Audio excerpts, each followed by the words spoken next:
8व्या वेतन आयोगाबाबत सरकारी शिक्षकांसाठी मोठी आशा लागून राहिली आहे.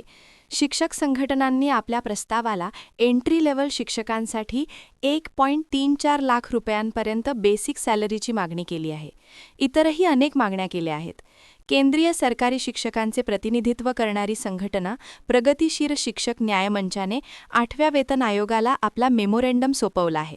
या लेव्हल 1 कर्मचाऱ्यांसाठी किमान बेसिक वेतन 50,000 ते 60,000 रुपये करण्याची मागणी केली आहे. तसेच एंट्री लेव्हल शिक्षकासाठी किमान बेसिक वेतन 1,34,500 रुपये करण्याची मागणी केली आहे. संघटनेने फिटमेंट फॅक्टरला 2.62 नी वाढवून 3.83 पर्यंत करण्याची मागणी ठेवली आहे. यासोबत वार्षिक इन्क्रिमेंट 6 ते 7% करण्याचा प्रस्ताव दिला आहे, ज्यामुळे पगारात सुमारे 10% वार्षिक वाढ शक्य होऊ शकेल. अशात जर तुलना केली तर 7व्या वेतन आयोगात लेव्हल 1 कर्मचाऱ्याची बेसिक सॅलरी 18,000 रुपये होती. फिटमेंट फॅक्टर 2.57 आणि इन्क्रिमेंट 3% होता. PSNMने हाऊस रेंट अलावन्सला 10%, 20% आणि 30% वाढवून अनुक्रमे 12%, 24% आणि 36% करण्याची मागणी केली आहे.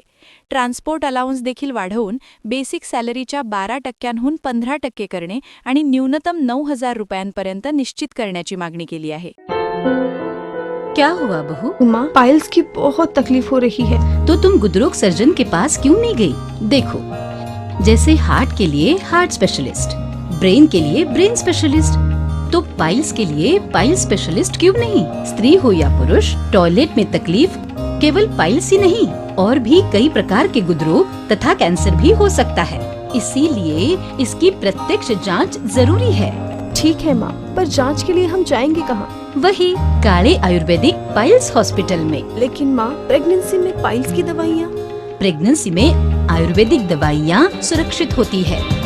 जनहित में जारी. काळे आयुर्वेदिक पाइल्स हॉस्पिटल, औषधि चिकित्सा तथा सर्जरी ट्रीटमेंट उपलब्ध. हमारा पता उमरेड रोड, दिघौरी बस स्टॉप के पास, नागपुर. अधिक जानकारी के लिए वेबसाइट पर जाएं kalepileshospital.com.